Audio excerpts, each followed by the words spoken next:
14 septembre 2025, le coucher de soleil et la collision des mondes.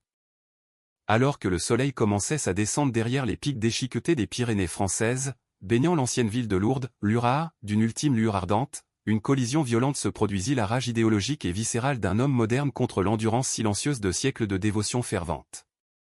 Les événements qui se déroulèrent ce soir-là n'allaient pas seulement briser la paix fragile d'une communauté dévouée, mais mettraient également fondamentalement en question tout ce que les témoins croyaient sur les frontières poreuses séparant le royaume tangible et physique du domaine spirituel profond et inquantifiable. Ce récit n'est pas tiré de légendes apocryphes ou de folklore murmuré, il s'agit d'un compte rendu méticuleux de ce que des dizaines de personnes, issues de milieux et de croyances variés, ont attesté avoir vu de leurs propres yeux. Le récit que vous êtes sur le point d'examiner a été méticuleusement documenté et corroboré par un cœur accablant de témoins oculaires. Nous devons nous plonger dans ce témoignage extraordinaire pour saisir toute la dimension de ce qui s'est réellement passé à Lourdes, Lurard, ce soir fatidique. Lourdes, Lurard, un nom qui résonne bien au-delà des contours du sud-ouest de la France, et plus qu'une simple ville pittoresque de 15 000 résidents permanents. C'est un foyer magnétique de foi, qui s'élargit chaque année sous le poids de 6 millions de pèlerins qui convergent ici, mus par un besoin profond de guérison, une quête inébranlable d'espoir et un désir persistant de quelque chose qui transcende les rythmes prévisibles et ordinaires de la vie quotidienne. La coexistence fragile. Les rues mêmes de Lourdes, Lurard, fonctionnent comme des archives, narrant leur propre histoire complexe. Des ruelles médiévales étroites serpentent entre des bâtiments en pierre qui ont observé silencieusement des générations passées, leur rez-de-chaussée étant désormais entièrement dédié à l'économie du pèlerinage. Les vitrines des magasins regorgent de symboles de dévotion, chapelets polis, bougies vacillantes et bouteilles sculptées pour contenir la célèbre eau bénite. L'atmosphère est un mélange sensoriel, le parfum lourd et omniprésent de l'encens se mêle inextricablement à la brise de montagnes fraîches et pures qui descend régulièrement des majestueuses Pyrénées. Septembre à Lourdes, Lurard, inaugure une énergie particulière. L'intensité suffocante de la chaleur estivale a finalement cédé la place à la fraîcheur vivifiante des soirées, rendant les longues marches de pèlerinage plus gérables.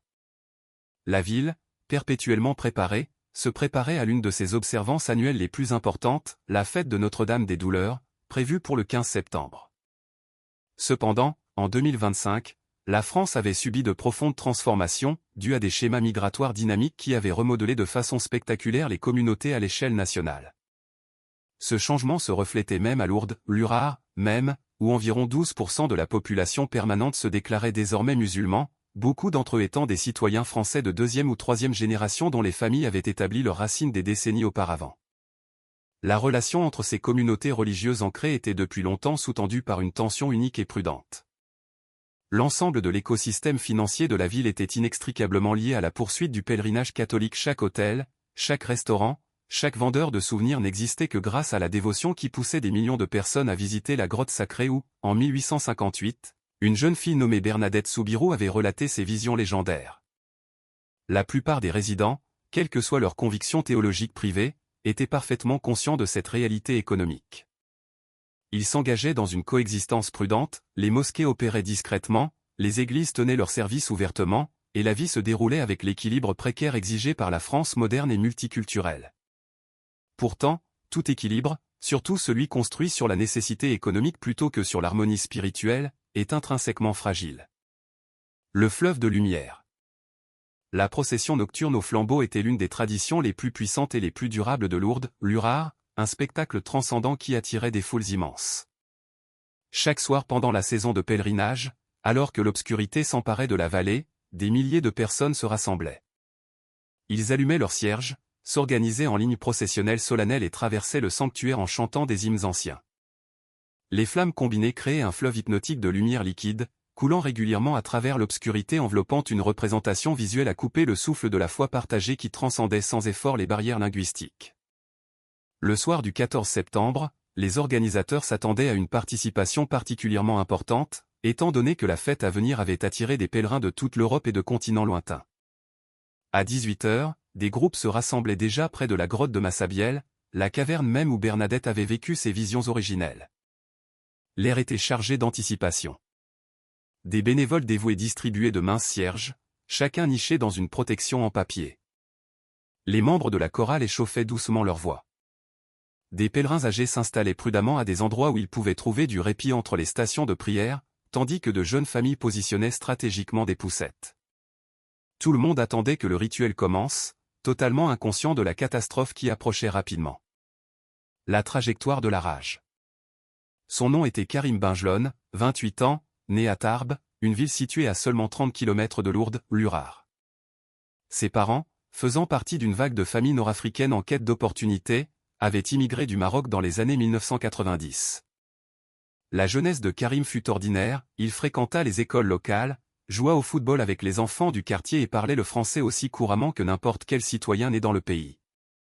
Sa famille adhérait à une pratique modérée de l'islam, observant les prières du vendredi et le ramadan, mais leur objectif principal restait l'intégration harmonieuse dans la société française laïque.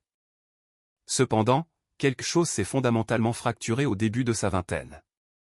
Ses amis d'école décriraient plus tard un changement profond et troublant, il devint de plus en plus renfermé et isolé, passant d'innombrables heures immergées dans des forums en ligne toxiques qui propageaient sans relâche des thèmes de conflits civilisationnels, de persécutions religieuses perçues et du besoin urgent de défendre une identité islamique monolithique contre l'empiètement culturel occidental.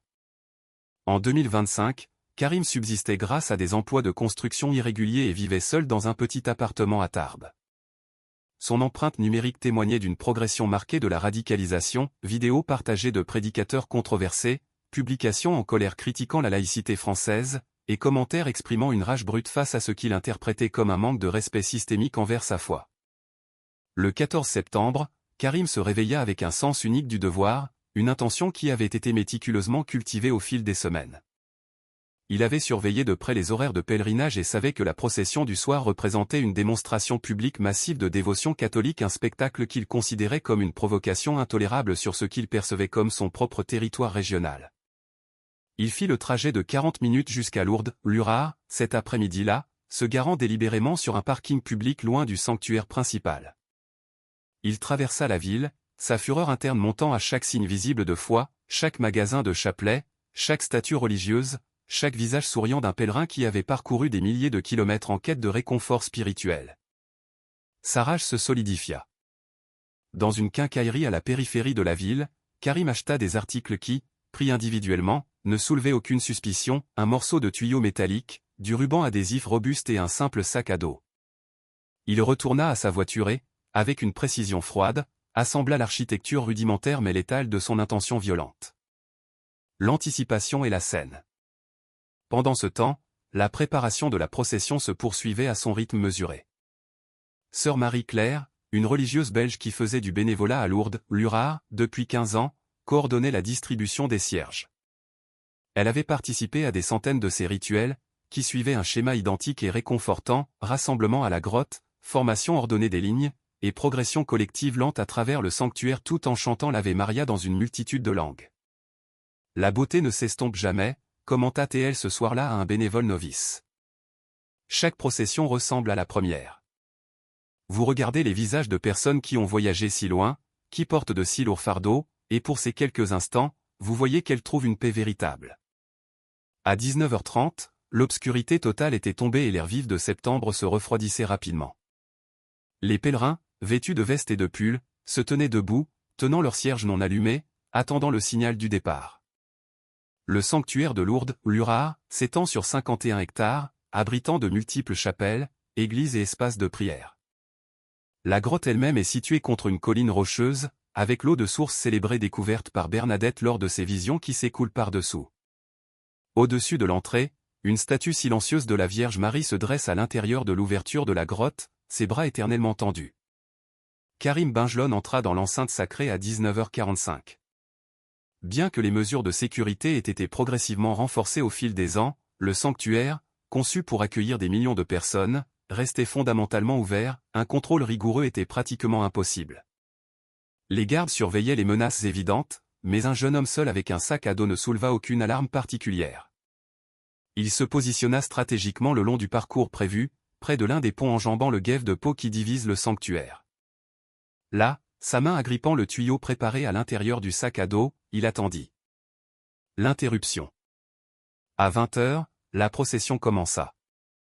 Le groupe de tête alluma ses cierges à partir des grandes bougies brûlant perpétuellement à l'entrée de la grotte. La flamme passa rapidement de personne à personne, créant une constellation de lumière qui s'étendait rapidement. Les voix s'élevèrent, s'harmonisant en chant. Karim regarda la chaîne radieuse approcher. Son cœur battait à un rythme frénétique, son souffle se coupa. Tout ce qu'il avait planifié, chaque justification dont il s'était convaincu qu'elle était nécessaire, convergeait vers ce moment précis. Alors que les premières rangées de la procession atteignaient la position qu'il avait choisie, Karim s'avança hors de la foule environnante. La procession s'étirait derrière lui le long du chemin en bord de rivière, une chaîne de lumière vacillante accompagnée d'hymnes chantés en français, anglais, italien et espagnol. Les pèlerins âgés avançaient lentement, tandis que les participants plus jeunes ajustaient leur rythme pour s'adapter. Les enfants, trop petits pour tenir leur propre cierge, marchaient en toute sécurité entre leurs parents. Karim se posta directement sur le chemin, bloquant la ligne qui avançait. Il arracha le tuyau de son sac à dos et le leva de manière menaçante. Sa voix, aiguë et forte, déchira le cœur sacré, « Vous n'avez pas le droit. C'est une provocation. Vous nous manquez de respect avec vos étalages. » Les premières rangées de la procession s'arrêtèrent brusquement. La confusion se propagea instantanément vers l'arrière à travers les milliers de personnes.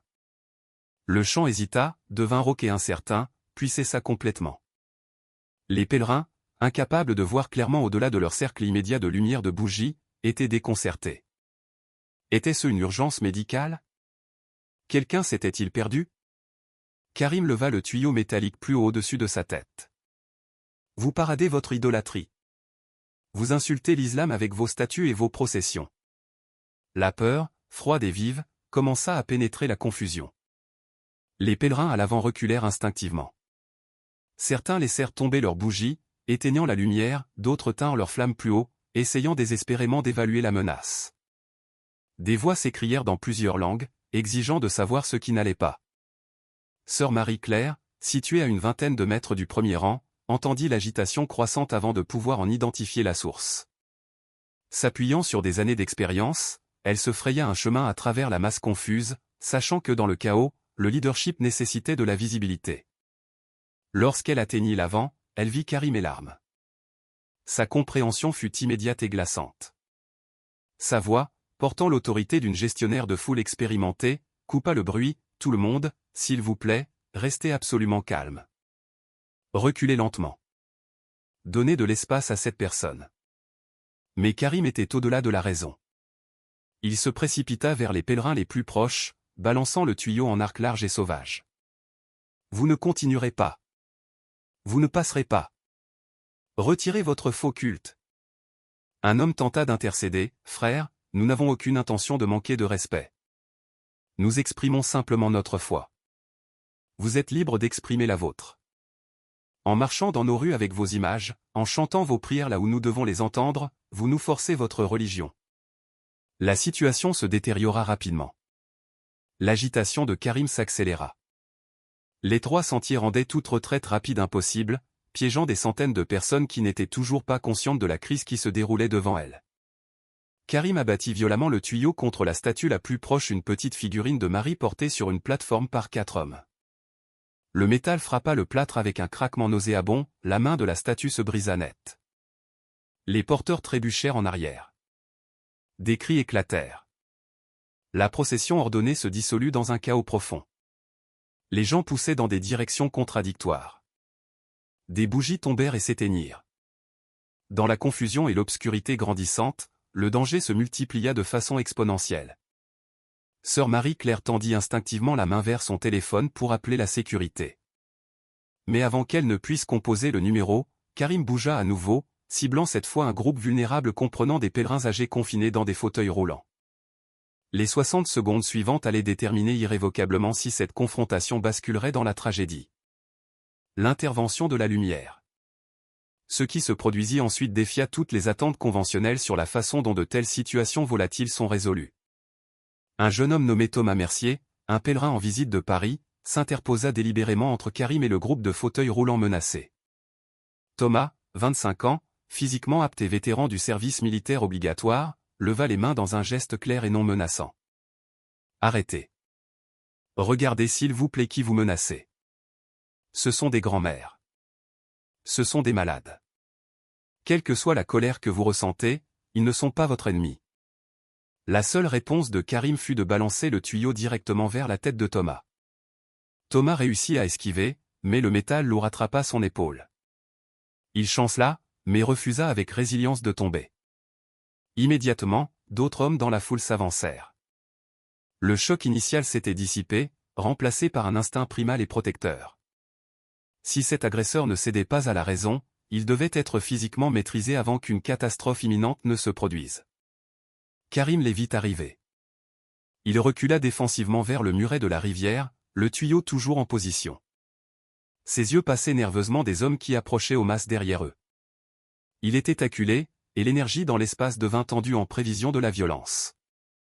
Il ouvrit la bouche pour crier une autre accusation furieuse, mais les mots lui furent brusquement volés. 4 minutes après le début de l'attaque, la tension atteignit son zénith absolu. Karim était piégé, plusieurs hommes s'avançaient pour le maîtriser et l'arme était toujours levée. Quelqu'un était à quelques secondes d'une blessure grave ou pire.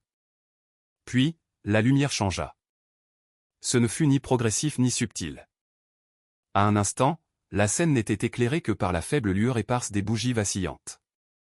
À l'instant d'après, une luminescence féroce et palpable inonda la zone, provenant d'aucune source discernable.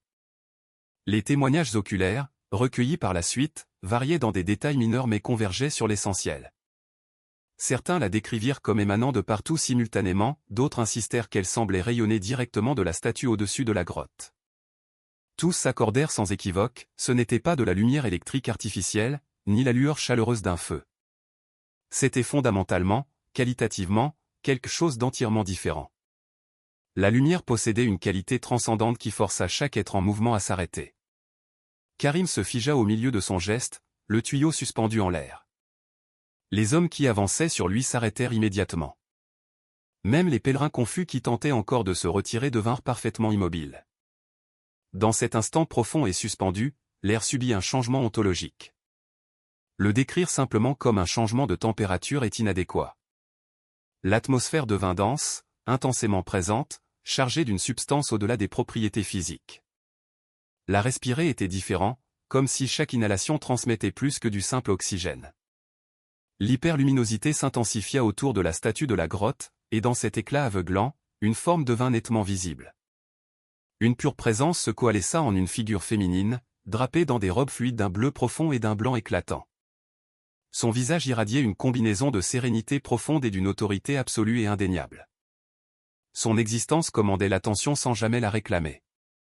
Elle était translucide mais indéniablement substantielle, pas un fantôme ou une simple projection lumineuse, mais un être qui occupait l'espace physique sans y appartenir entièrement. Sœur Marie-Claire, dont toute la vie était fondée sur la dévotion à la Vierge Marie, reconnut la figure instantanément à partir d'innombrables représentations traditionnelles. Mais ce n'était pas de l'art, ce n'était pas une représentation. C'était la présence. La figure se déplaça, elle ne marcha pas, mais se traduisit plutôt à travers le sol. Les lois connues du mouvement physique semblèrent temporairement suspendues à proximité d'elle. Elle s'approcha de Karim, qui restait complètement figé, le tuyau toujours suspendu au-dessus de sa tête.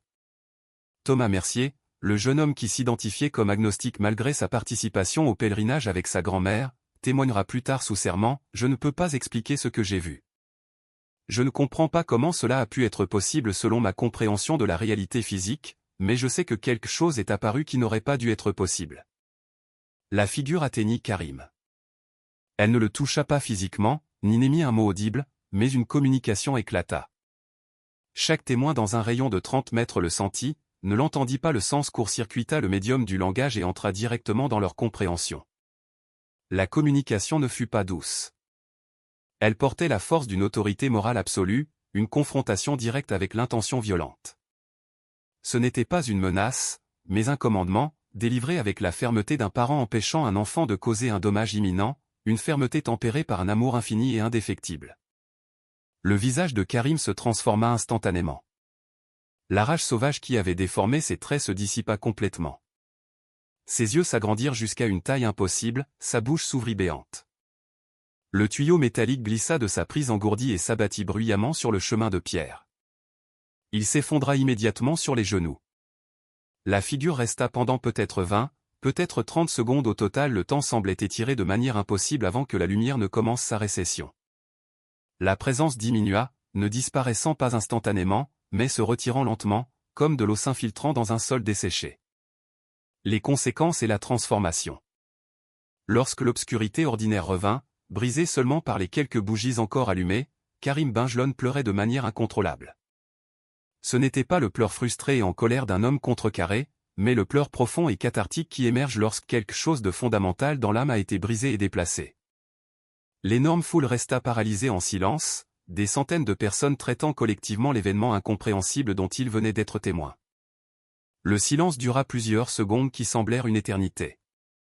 Puis, une seule voix, douce au début, commença à chanter l'Ave Maria. D'autres se joignirent, et l'hymne monta, croissant rapidement en volume et en conviction jusqu'à remplir tout le sanctuaire, une restauration spontanée de l'ordre sacré. Karim resta à genoux, les mains couvrant son visage, tout son corps convulsant de sanglots.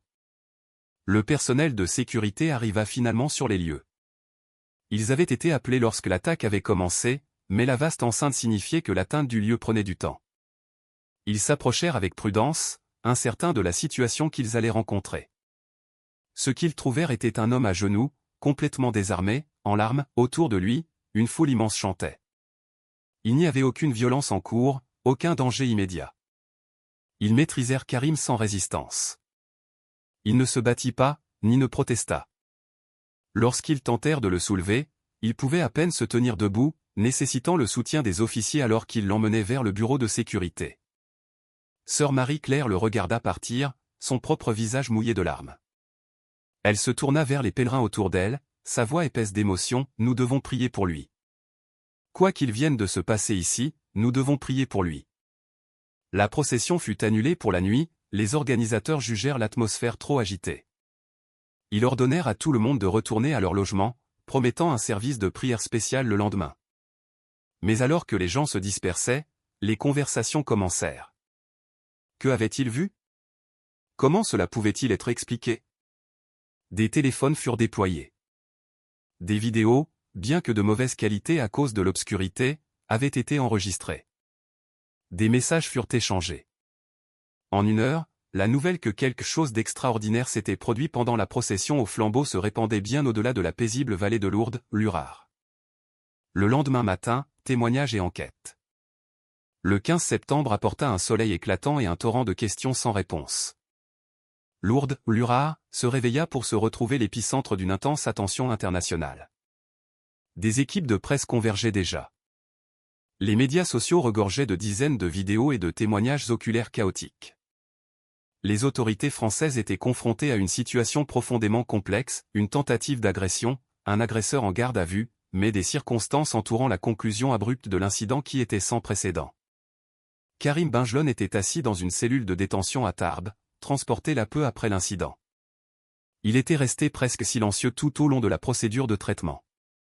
Lorsque les enquêteurs arrivèrent pour l'interroger le matin du 15, il s'attendait aux réponses habituelles, déni, esquive ou défi. Ce qu'ils rencontrèrent fut une sincérité profonde et troublante. Karim parla clairement, bien que doucement.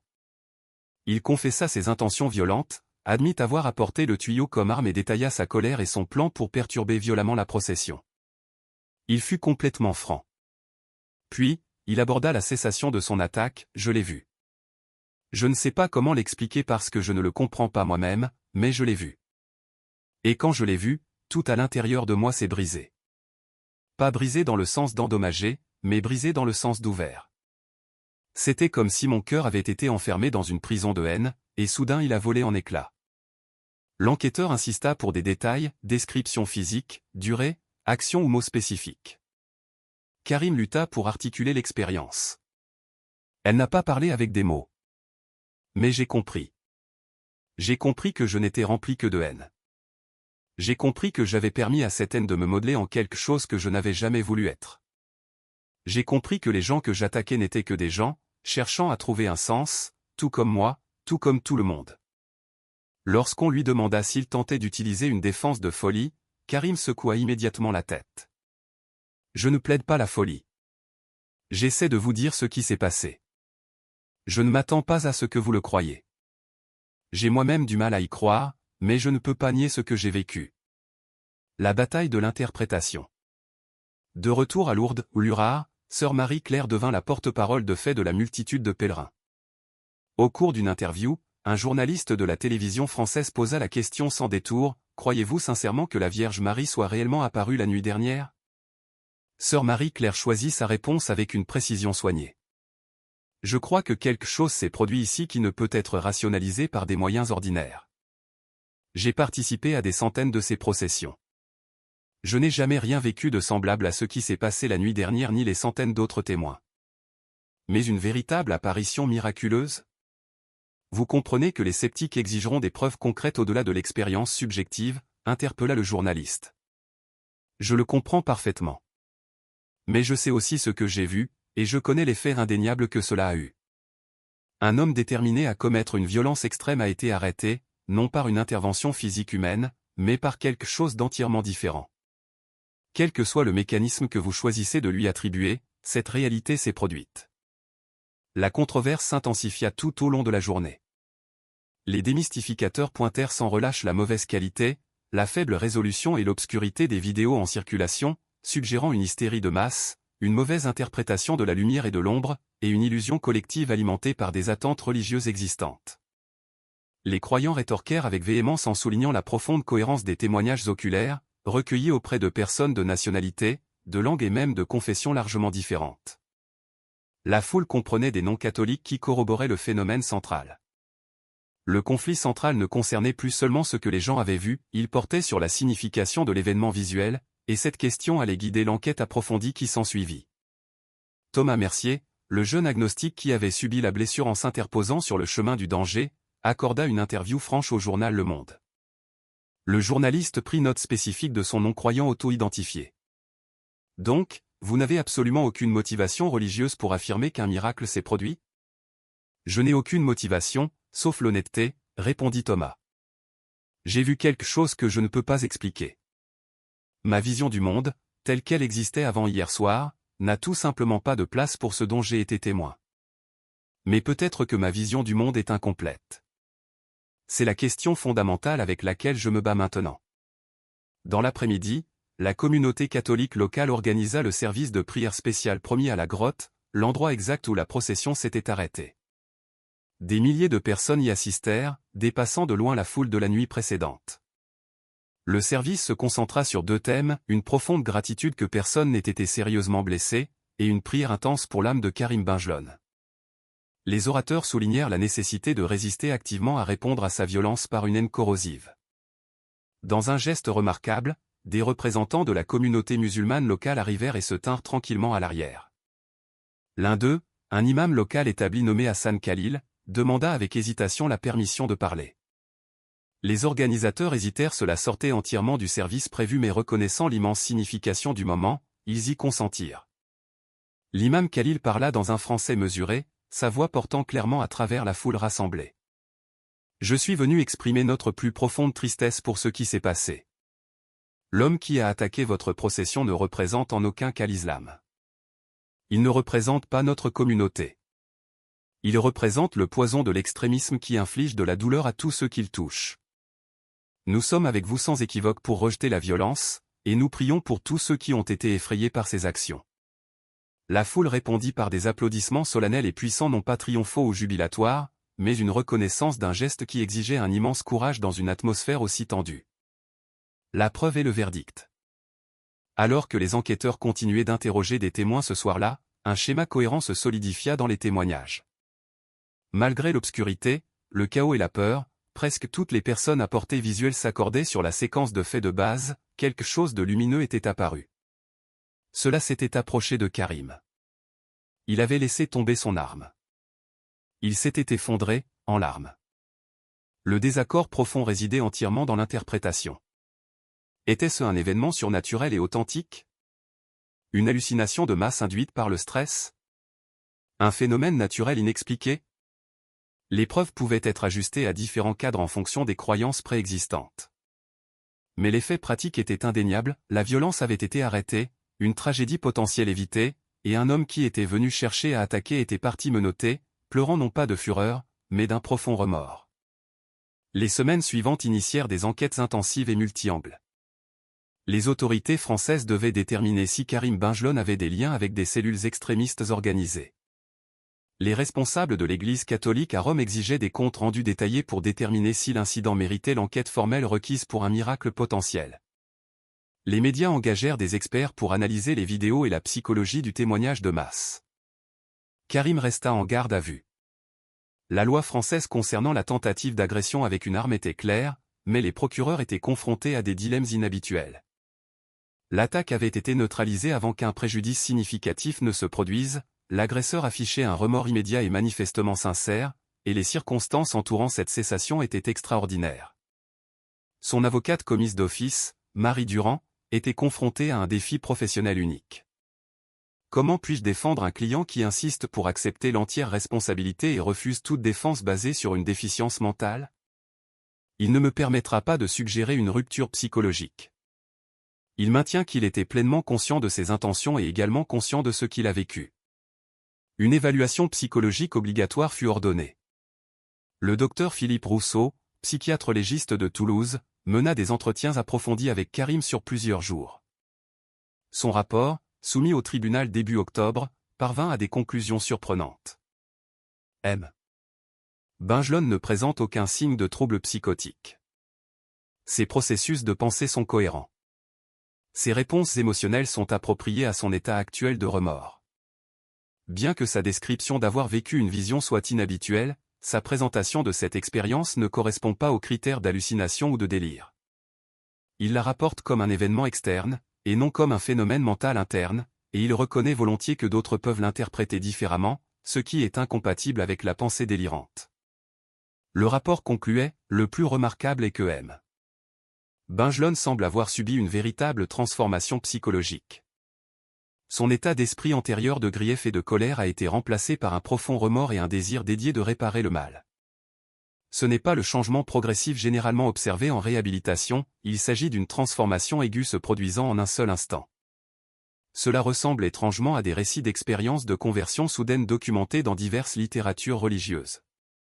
Simultanément, les équipes d'enquête analysèrent les preuves physiques. Les caméras du sanctuaire avaient capturé des parties de l'incident, bien que l'angle bas et la qualité de l'éclairage limitaient leur utilité. Des experts en criminalistique numérique analysèrent les vidéos publiées en ligne. Une équipe du Centre national français de la recherche scientifique se concentra sur l'analyse image par image des meilleures séquences disponibles. Leurs conclusions, bien que non concluantes, étaient très provocantes. La luminosité visible dans la vidéo ne pouvait être expliquée de manière adéquate comme un reflet standard ou une source de lumière électrique. Quelque chose avait produit de la lumière, mais l'identification de son origine s'avéra impossible à partir des seules séquences. Ils notèrent que la lumière semblait affecter les capteurs vidéo d'une manière que l'éclairage standard ne fait pas, les pixels enregistraient des valeurs en dehors des plages normales pour la lumière naturelle et artificielle. Cela suggérait soit un phénomène électromagnétique inhabituel, soit un dysfonctionnement généralisé de l'équipement, bien que plusieurs téléphones différents aient enregistré des anomalies similaires. Les autorités ecclésiastiques dépêchèrent une délégation de Rome fin septembre pour une collecte de faits intensive. Leur mandat n'était pas une détermination finale. Le processus formel pour déclarer un miracle prend souvent des années, mais d'évaluer si l'incident méritait ce processus rigoureux. La délégation interrogea plus de 50 témoins, recueillit des témoignages écrits, examina les dossiers médicaux confirmant la blessure à l'épaule de Thomas Mercier et examina la statue brisée. Leur rapport préliminaire, bien que confidentiel, déclarait, bien que nous ne puissions pas prendre de décision définitive pour le moment, la cohérence du témoignage des témoins, les effets physiques observés et la transformation profonde de l'état d'esprit de l'agresseur soutiennent tous fortement la considération d'une intervention surnaturelle. Une enquête plus approfondie et détaillée est justifiée.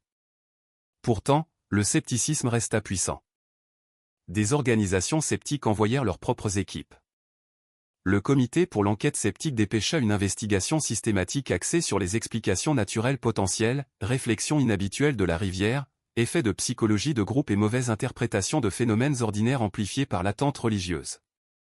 Leur rapport subséquent soutint que bien que les témoins croient sincèrement avoir vécu quelque chose de surnaturel, les preuves soutenaient une explication plus terre à accent grave terre. La combinaison de l'obscurité, du stress aigu, du contexte religieux préexistant et du pouvoir de la suggestion peut produire collectivement des expériences partagées remarquables.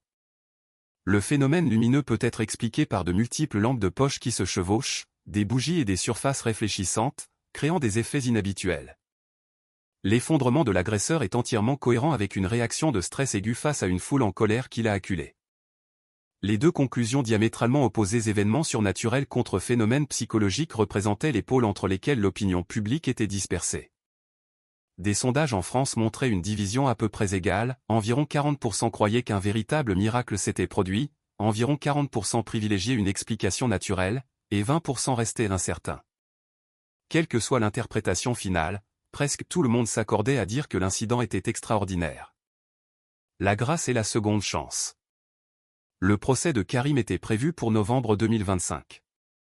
Le bureau du procureur, reconnaissant à la fois la gravité du crime et les circonstances atténuantes très inhabituelles, proposa un accord de plaidoyer, un plaidoyer de culpabilité pour tentative d'agression, une peine avec sursis et probation, et un counseling psychologique obligatoire.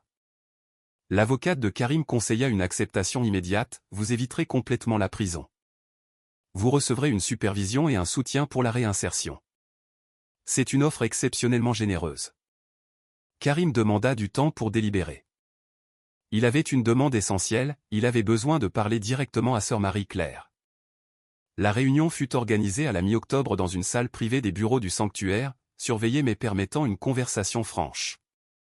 Karim parla le premier, « Je ne sais pas si vous pouvez me pardonner. Je ne sais pas si je mérite le pardon, mais j'ai besoin de vous dire à quel point je suis profondément désolé pour ce que j'ai essayé de faire. » Sœur Marie-Claire écouta tranquillement. Quand il eut fini, elle répondit, « La personne dont vous avez le plus besoin de pardon est vous-même, et peut-être de Dieu, quelle que soit la façon dont vous comprenez le divin. Mais oui, je vous pardonne, car s'accrocher à la colère ne ferait que m'empoisonner, pas vous. » Ils parlèrent pendant plus d'1 heure de la foi, du pouvoir corrosif de la colère, de la transformation et de la façon dont un seul moment dramatique peut remodeler toute une existence.